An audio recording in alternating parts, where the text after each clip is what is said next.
मित्रांनो, माझं नाव हेमंत आहे. माझं शिक्षण कंप्लीट झाल्यानंतर मी शिक्षक म्हणून नोकरी शोधत होतो. माझं बी.एड झालं होतं. मी सरकारी नोकरीच्या जागा कधी निघतात त्यासाठी वाट पाहत होतो. आता मी घरीच राहत होतो. माझे वडील शेतकरी असल्यामुळे मला पण शेतामध्ये जावं लागत होतं. आता मी तरुण झालो होतो. त्यामुळे माझ्या शरीरामध्ये वेगळा बदल झाला होता. आता तरुण झाल्यामुळे मी मुलींकडे आकर्षित झालो होतो.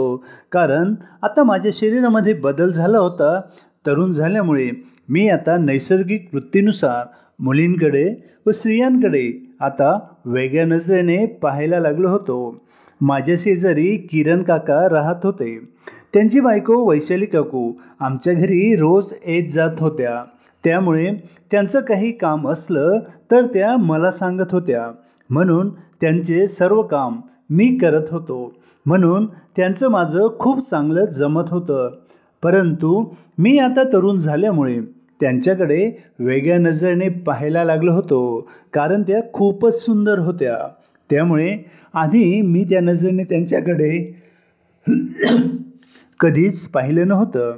परंतु आता तरुण झाल्यामुळे आणि त्या सतत माझ्या शेजारी राहत असल्यामुळे मी त्यांच्यावर वेगळ्या नजरेने पाहायला लागलो होतो. कारण माझ्या जवळपास स्त्री म्हणून त्या एकमेव राहत होत्या. आम्ही सतत सानिध्यात असल्यामुळे मी त्यांच्याकडे आपोआप आकर्षित झालो होतो. आता मी त्यांच्याकडे पाहतोय हे त्यांच्याही लक्षात आलं होतं.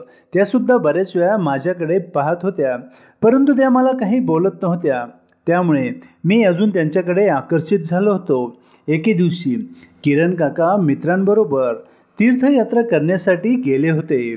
त्यांची तीर्थयात्रा आरामात चालू होती. ते 8 दिवस तिकडे मित्रांबरोबर राहिले. परंतु त्यांची तीर्थयात्रा संपल्यानंतर ते वापस यायला लागले तेव्हा त्यांच्या गाडीचा रस्त्यात अपघात झाला. त्यात त्यांच्याबरोबरचे खूप जण जखमी झाले.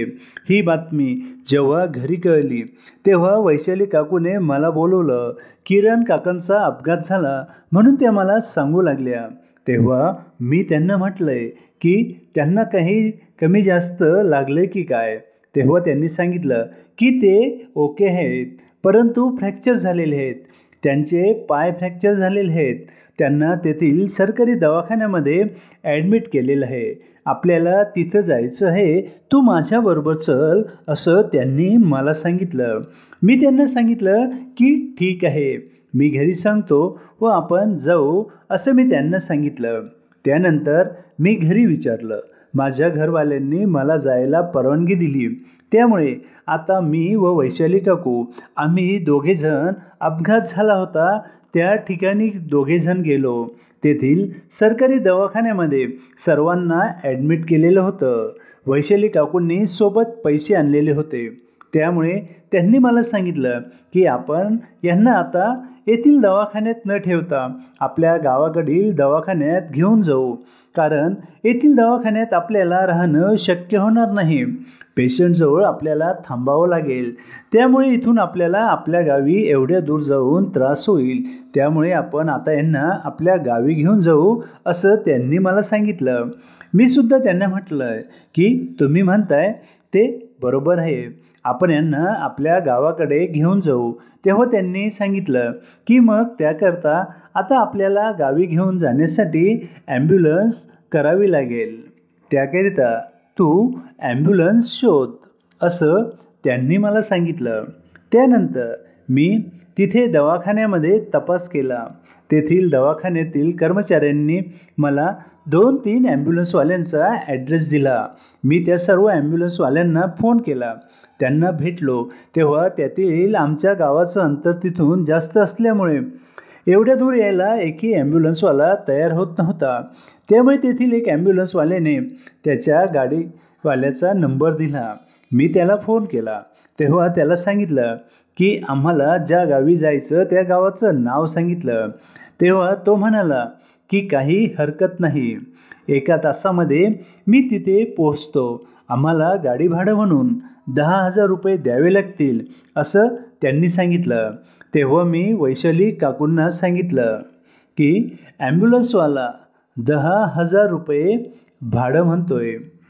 तेव्हा त्यांनी सांगितलं की काही हरकत नाही, आपण त्यांना 10,000 रुपये देऊ, परंतु गाडी लाव असं त्यांनी सांगितलं. त्यामुळे मी ती गाडी पक्की केली व ॲम्ब्युलन्स करून त्यांना आम्ही राहत होतो त्या गावाच्या दवाखान्यामध्ये किरण काकांना आणलं. दवाखाना आमच्या गावापासून 10 किलोमीटर अंतरावर होता. त्यामुळे आता वैशाली काकूंना किरण काकाजवळ दवाखान्यामध्ये राहावं लागत होतं. किरण काकांना ॲडमिट केलं होतं. त्यांच्या पायांना फ्रॅक्चर झालं होतं.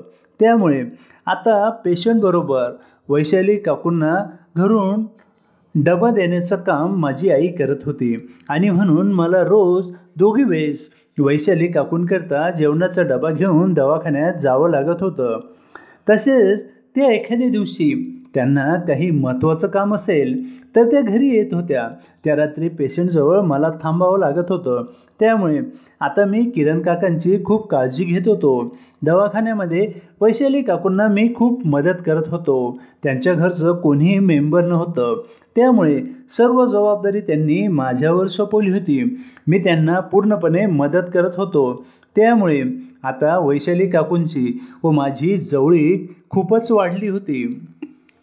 आता आम्ही पहिल्यापेक्षा खूप बिनधास्त गप्पा मारत होतो.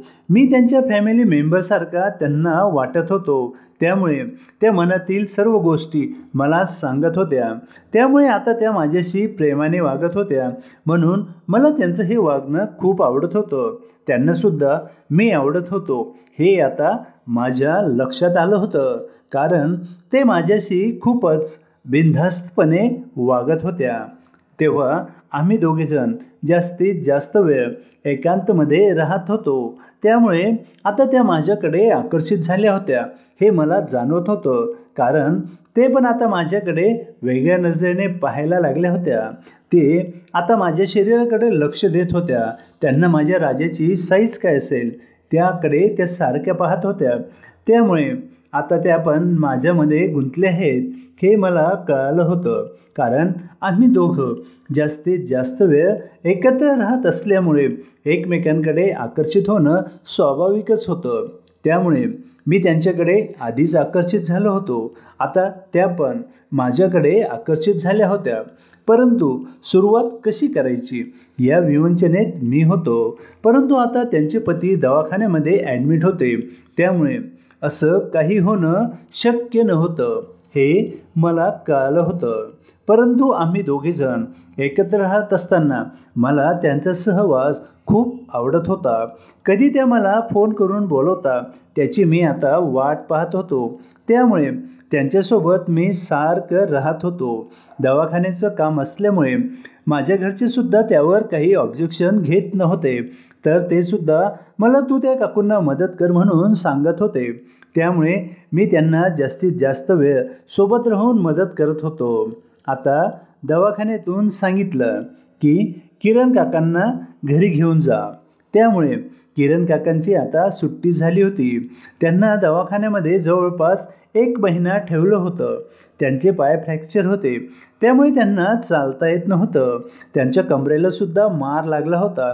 म्हणून त्यांना आता व्हीलचेअरवर बसून दवाखान्याच्या गाडीतून घरी आणलं होतं. आता किरण काका घरी होते. त्यामुळे माझं वैशाली काकूंकडे जाणं वाढलं होतं. परंतु हॉलमध्ये समोरच किरण काका बसत असल्यामुळे मला आता पहिल्यासारखं किचनमध्ये वैशाली काकूंकडे जाता येत नव्हतं. त्यांच्याशी मला बिनधास्त बोलता येत नव्हतं. कारण घरात प्रवेश केल्याबरोबर सुरुवातीलाच किरण काकांचा कॉट टाकलेला होता. ते त्यावर बसलेले असायचे. त्यामुळे आता त्यांना बसलेलं पाहिल्यावर मला वैशाली काकूकडे जाता येत नव्हतं. पण त्या काही ना काही बहाण्याने मला आतमध्ये बोलवून घेत होत्या व हे पाहिजे ते पाहिजे, मेडिकलमधून हे औषध घेऊन ये असा बहाणा करून त्या मला आतमध्ये बोलवायच्या, माझ्याशी गप्पा मारायच्या. परंतु मी पाहत होतो की किरण काकांना आमच्या दोघांमध्ये काहीतरी खिचडी शिजत आहे असं मनोमन वाटत होतं. माझ्याकडे पाहत असताना प्रश्नार्थक नजरेने ते पाहत होते हे मला समजत होतं. त्यामुळे आता किरण काकांकडे त्यांच्या तब्येतीची विचारपूस करायला रोज जावं लागत होतं. परंतु मला वैशाली काकूंशी बिनधास्तपणे वागता येत नव्हतं. त्यामुळे मला त्यांची आठवण येत होती. कारण आता गेल्या महिन्यापासून वैशाली काकू व मी आम्ही दोघे सोबत होतो. त्यामुळे मला आता त्यांचा लळा लागला होता. त्यांच्याशिवाय मला करमत नव्हतं. कारण त्यावर आम्ही एकत्र 1 महिन्यापासून राहत होतो. रात्री दिवस मी त्यांच्यासोबत होतो. त्यामुळे त्यांच्याशिवाय राहणं मला जड जात होतं. आता किरण काकांना 1 महिन्यानंतर तपासणीसाठी परत दवाखान्यामध्ये घेऊन जायचं होतं. त्यामुळे वैशाली काकूंनी मला बोलवलं होतं. सांगितलं की यांना दवाखान्यात तपासणीसाठी घेऊन जायचं आहे, तर तू गाडी पहा म्हणून त्यांनी सांगितलं. म्हणून मी भाड्याची गाडी ठरवली. मी, किरण काका, वैशाली काकू आम्ही तिघीजण दवाखान्यामध्ये गेलो. दवाखान्यामध्ये त्यांचं सर्व चेकअप वगैरे झालं. परंतु किरण काकांच्या तब्येतीमध्ये काही फरक पडला नव्हता. त्यामुळे तेथील डॉक्टरांनी सांगितलं की तुम्ही यांचा MRI करून आणा. MRI करायची व्यवस्था तिथे नव्हती. त्यामुळे तुम्हाला जिल्ह्याच्या ठिकाणी जावं लागेल असं त्यांनी आम्हाला सांगितलं होतं. म्हणून आम्ही ती गाडी घेऊन जिल्ह्याच्या ठिकाणी जायचं ठरवलं. परंतु गाडीवाला म्हणत होता की मी तुम्हाला इथपर्यंत सोडून देईल, परंतु तिथे थांबणार नाही, कारण मला दुसरीकडे भाडं भेटलेलं आहे. त्यामुळे मी तुम्हाला फक्त तिथे सोडून देईल व घरी वापस येऊन जाईल असं त्यांनी सांगितलं. त्यामुळे तो आम्हाला तिथे दवाखान्यात सोडून वापस घरी गेला. आता आम्ही दवाखान्यामध्ये जवळपास दुपारी पोहोचलो होतो. दवाखान्यामध्ये गेल्यानंतर तिथे खूप सारी गर्दी होती. त्यामुळे आता आमचा नंबर लागायला रात्र होणार होती. तेथील डॉक्टरांनी किरण काकांना तपासले व सांगितलं की यांचा MRI करावा लागेल, परंतु आता खूप उशीर झालेला आहे. रात्र झाल्यामुळे स्टॉप चालला गेलेला आहे, म्हणून यांचा MRI आपण सकाळी करू असं त्यांनी सांगितलं. त्यामुळे त्यांनी सांगितलं की पेशंटला आम्ही ॲडमिट करून घेतोय. त्यांच्यासोबत असलेल्यांकरिता आमच्याकडे स्पेशल रूम आहेत, त्यामध्ये तुम्ही राहू शकतात असं त्यांनी आम्हाला सांगितलं. त्यामुळे आता किरण काकांना आम्ही दवाखान्यात ॲडमिट करून घेतलं होतं. तर आम्हाला राहण्यासाठी स्पेशल रूम दिली होती. त्यामुळे आम्हाला रात्री किरण काकाजवळ झोपायची गरज नव्हती. म्हणून मी, वैशाली काकू आम्ही दोघेजण त्या रूममध्ये येऊन झोपलो होतो. रात्री रूममध्ये फक्त मी, वैशाली काकू दोघेच होतो. आम्ही दोघं वेगवेगळ्या कॉटवर झोपलो होतो. परंतु आता आम्ही दोघेजण एकत्र आल्यामुळे मला झोप लागत नव्हती. कधी मला वैशाली काकू जवळ बोलवते असं झालं होतं, परंतु वैशाली काकूंकडून तसं काही होताना मला दिसत नव्हतं आणि मी खूप वेळ पडून होतो. परंतु वैशाली काकूने काही रिस्पॉन्स दिला नाही. म्हणून शेवटी नाविलाज म्हणून मी गुपचूप पडलो होतो. कारण एवढ्या मोठ्या रूममध्ये फक्त आम्ही दोघेच होतो आणि तरीसुद्धा वैशाली काकू गुपचूप पडली होती. म्हणून मला राहवत नव्हतं, कारण ती मला खूप लाईन देत होती. परंतु आज तिला काय झालं हे समजत नव्हतं. म्हणून मी गुपचूप डोळे लावून पडल्याचं नाटक केलं. थोड्या वेळानंतर मी कूस बदलली. वैशाली काकूंकडे पाहिलं तेव्हा त्यांची साडी पूर्णपणे वरती झालेली होती. त्यांचा नको तो भाग त्यांनी उघडा केलेला होता. त्यामुळे आता त्यांचं मला सरळ आमंत्रण होतं हे माझ्या लक्षात आलं होतं. परंतु मी जाऊन त्यांच्याजवळ कसं काय जावं असं मला वाटलं. म्हणून मी थोडी हालचाल करायला लागलो. मला वाटलं की त्या झोपेत त्यांचं झालं की काय असं वाटलं. परंतु मी जेव्हा हालचाल केली तेव्हा त्यांनी अजून पूर्ण साडी वरती केली. म्हणून आता आतून माझा राजा उड्या मारायला लागला होता. तेव्हा वैशाली काकूने उठून माझ्याकडे पाहिलं. मी पण जागे असल्याचं त्यांना दाखवलं. तेव्हा त्यांनी मला इकडे ये म्हणून बोलवलं. खाली त्यांचं सर्वच उघडं होतं. त्यांनी मला जवळ बोलावल्यावर माझी लॉटरी लागली होती, कारण माझी खूप दिवसांची अपूर्ण इच्छा आज पूर्ण होत होती.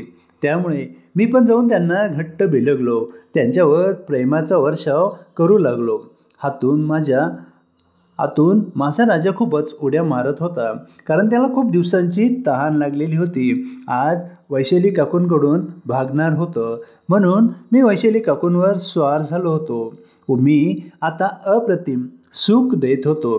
त्या पण माझ्याकडून भरभरून सुख लुटत होते, मला साथ देत होत्या. माझी खूप दिवसांची त्यांच्याकडून असलेली इच्छा आज पूर्ण होत होती. आम्ही दोघेजण एकमेकांमध्ये पूर्णपणे मिसळून गेलो होतो. आमच्या मनातील इच्छा पूर्ण करत होतो. दोघांना खूप मजा येत होती.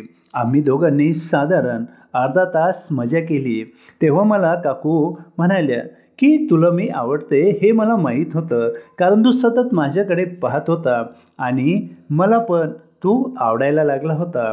माझीसुद्धा खूप दिवसांची इच्छा होती, परंतु आपल्याला हे घरी करायला जमत नव्हतं आणि म्हणूनच मी तुला दवाखान्यात बोलवत होते. परंतु दवाखान्यामध्ये आपल्याला एकांत भेटत नव्हता आणि म्हणून आज भेटला तर आपण त्याचं सोनं केलं, असं त्या मला म्हणायला लागल्या. अशा प्रकारे वैशाली काकूंनी माझी इच्छा पूर्ण केली होती. मी आता खूप खुश झालो होतो. आता मी रोजच वैशाली काकूंना काही ना काही बहाण्याने भेटत होतो व त्यांच्या पतीची नजर चुकून जाऊन त्यांच्याकडून हे सुख मिळवत होतो. मित्रांनो, तुम्हाला हा व्हिडिओ आवडला असेल कृपया चॅनलला सबस्क्राईब करा, व्हिडिओला लाईक करायला विसरू नका. धन्यवाद.